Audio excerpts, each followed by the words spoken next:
आज एक बार फिर भारतीय जनता पार्टी ने अपनी तानाशाही का सबूत देश के सामने रख दिया है।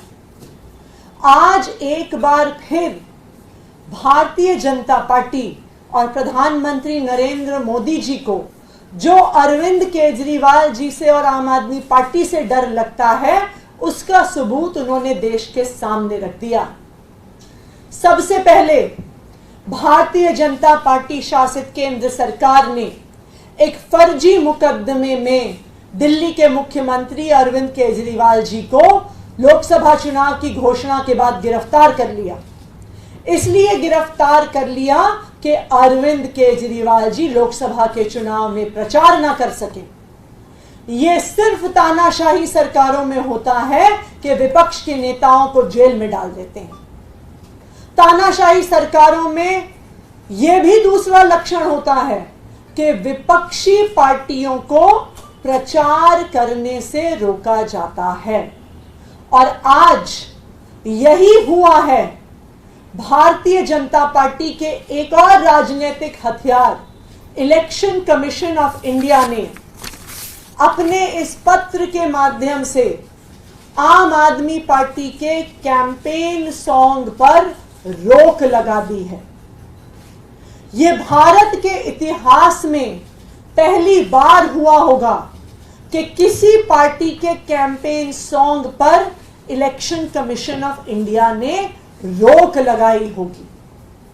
वो इलेक्शन कमीशन ऑफ इंडिया जिसको भारतीय जनता पार्टी की जो रोज आचार संहिता की धज्जियां उड़ाई जाती हैं, उनके द्वारा वो नहीं दिखती हैं, लेकिन आम आदमी पार्टी के नेता सांस तक ले लेते हैं तो उनको ऐसे नोटिस आ जाते हैं। जब भारतीय जनता पार्टी ईडी और सीबीआई का प्रयोग करके आचार संहिता के दौरान विपक्ष के नेताओं को जेल में डालती है, उस पर इलेक्शन कमीशन ऑफ इंडिया को कोई आपत्ति नहीं है। लेकिन जब आम आदमी पार्टी उसको गाने में लिख देती है, उस पर इलेक्शन कमीशन ऑफ इंडिया को बहुत आपत्ति है। वो कहते हैं कि जेल का जवाब वोट से देंगे, ये रूलिंग पार्टी को और एजेंसीज को बहुत पुअर लाइट में दिखाता है। आप सीबीआई के हेड को नहीं बदलेंगे, आप ईडी के डायरेक्टर को चुनाव के दौरान नहीं बदलेंगे, आप इनकम टैक्स के डायरेक्टर को, अध्यक्ष को चुनाव के दौरान नहीं बदलेंगे, उनके विपक्ष पर हमले को नहीं रोकेंगे। लेकिन अगर कोई प्रचार में कह दे कि झूठी गिरफ्तारियां हो रही हैं, तो ईसीआई को उससे ऑब्जेक्शन है। जब भारतीय जनता पार्टी की वॉशिंग मशीन चलती है, जब भारतीय जनता पार्टी में एक एक करके जो विपक्ष के नेता जाते हैं, उनके ईडी के, सीबीआई के, इकोनॉमिक ऑफेंसेस विंग के, एंटी करप्शन ब्यूरो के केस बंद हो जाते हैं, उसमें इलेक्शन कमीशन ऑफ इंडिया को कोई आपत्ति नहीं है। लेकिन अगर उसके बारे में कैंपेन सॉन्ग में जिक्र हो जाता है, तो उस पर इलेक्शन कमीशन ऑफ इंडिया आपत्ति जताता है, कहता है कि यह बात तो अपने कैंपेन में, प्रचार में इस्तेमाल करना गलत है।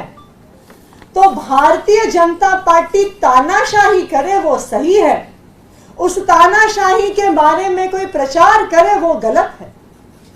और सबसे मजेदार बात, आम आदमी पार्टी का कैंपेन सॉन्ग जेल का जवाब वोट से देंगे, उस पूरे गाने में कहीं पर भी भारतीय जनता पार्टी का नाम नहीं है। लेकिन इलेक्शन कमीशन ऑफ इंडिया कहता है कि अगर आप तानाशाही की बात करते हैं, this is a criticism of the ruling party. यानी इलेक्शन कमीशन ऑफ इंडिया खुद मानता है कि भारतीय जनता पार्टी इस देश में तानाशाही चला रही है। तानाशाही के किसी भी विरोध को वो भारतीय जनता पार्टी का विरोध मान रहे हैं। तानाशाही की किसी भी बात को वो प्रधानमंत्री नरेंद्र मोदी जी की बात मान रहे हैं, क्योंकि उनको भी पता है कि आज भारतीय जनता पार्टी पूरी तरह एक तानाशाही के लक्षण दिखा रही है।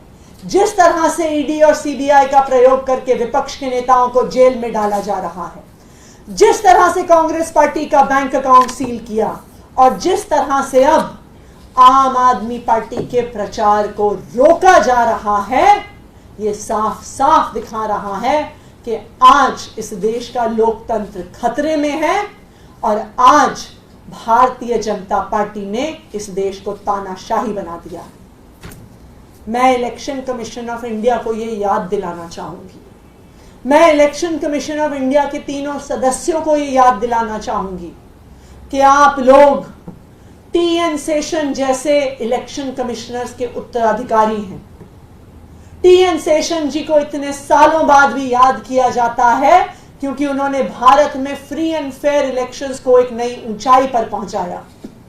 मैं आज के इलेक्शन कमिश्नर से ये अपील करती हूं, मैं चाहती हूं कि ऐसा ना हो कि कुछ साल बाद 2024 के इलेक्शन को याद किया जाए कि ये वो इलेक्शन था जिसमें भारत का लोकतंत्र खत्म हो गया। ये वो इलेक्शन था जिसमें election commission of India neutral नहीं रही। ये वो इलेक्शन था जिसमें election commission of India Bharatiya Janata party का एक राजनीतिक हथियार बन गई, और ये वो इलेक्शन था जिसमें भारत का चुनाव पाकिस्तान का चुनाव बन गया।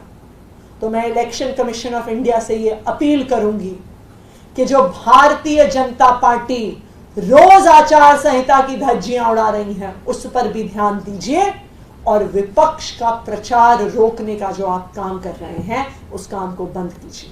धन्यवाद। मैम, ये सॉन्ग क्या वापस लेने के लिए बोला गया है या फिर उसको क्या शब्द हटाने के लिए बोला गया, एक्शन मतलब क्या होगा, कब तक करना? देखिए, हम इसका जल्द से जल्द जवाब देंगे।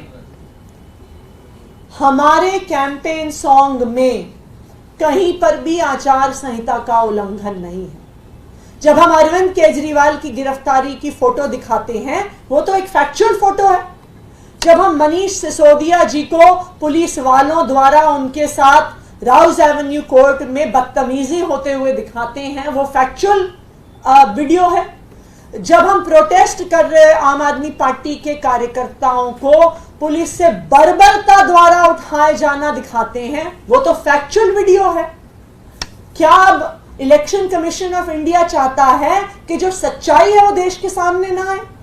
क्या इलेक्शन कमीशन ऑफ इंडिया चाहता है कि दिल्ली पुलिस की बर्बरता देश के सामने ना आए?